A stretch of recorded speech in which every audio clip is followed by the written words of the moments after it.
ఇక దేశీయ stock markets కుప్పకూలాయి, భారీ నష్టాల్లో కొనసాగుతున్నాయి. 2200 పాయింట్లకు పైగా సెన్సెక్స్ నష్టాల్లో ట్రేడ్ అవుతోంది. అలాగే నిఫ్టీ 600 పాయింట్లకు పైగా లాస్తో నడుస్తోంది. బ్యాంకింగ్, ఫైనాన్స్ షేర్లు కుప్పకూలాయి. బ్యాంక్ నిఫ్టీ 4% నష్టాల్లో కొనసాగుతోంది.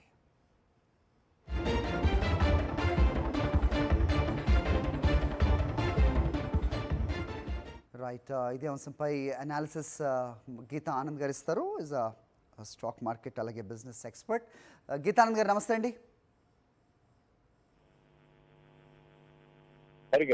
యా గీతానంద్ గారు, ఏంటిది ఊహించింది అనుకోవాలా, లేకపోతే ఎప్పటికల్లా కోలుకునే అవకాశం కనిపిస్తోంది, ఏంటిది? సార్, ఓవరాల్ గా యుఎస్ ఎప్పుడైతే వారికి దిగిందో క్రూడ్ ఆయిల్ పెరుగుతూ వచ్చింది. కాకపోతే ఇరాన్ హర్ముజ్ జలసంధిని మూసివేయడంతో భారీగా పెరిగింది క్రూడ్ ఆయిల్. మనం ఇండియన్ రేట్స్ లో కనుక చెప్పుకుంటే బారెల్ మొన్నటి దాకా 6,000, 5,800 ట్రేడ్ అయ్యేది.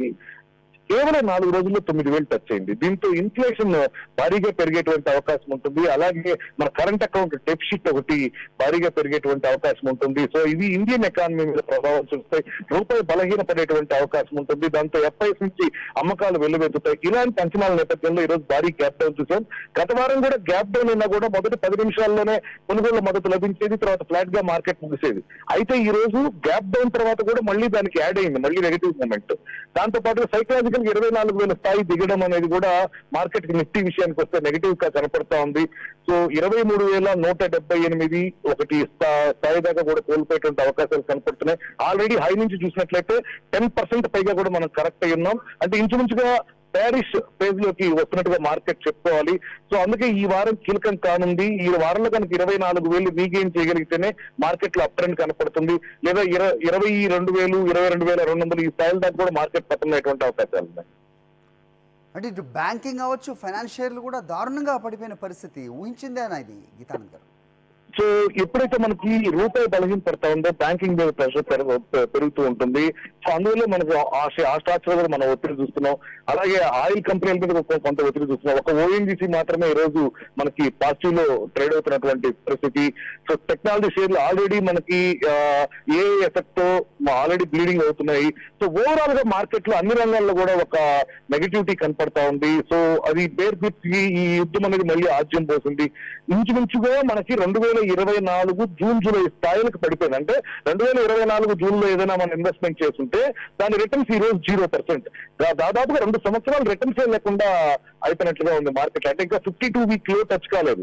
ఎందుకంటే 52 వీక్ లో 21,700 ఉంది. ఒకవేళ నెక్స్ట్ మంత్ కూడా మనకు నెగిటివ్ లో వస్తే మనకి ఆల్మోస్ట్ 1 year లో అవుతుంది. 1 year లో ఏమంటే ఇంకా నెగిటివ్ ట్రెండ్ వచ్చేటువంటి అవకాశం ఉంటుంది.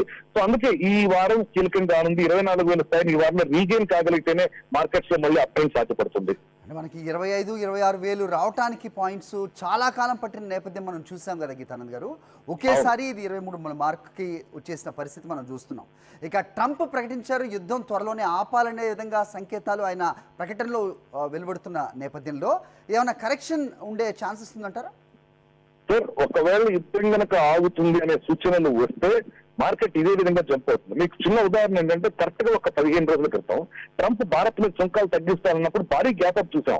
అయితే ఆ గ్యాప్ అప్ తర్వాత మళ్ళీ పడిపోయింది. దాదాపు 2,300 పాయింట్లు 15 రోజుల్లో కోల్పోయాం మనం మార్కెట్ లో.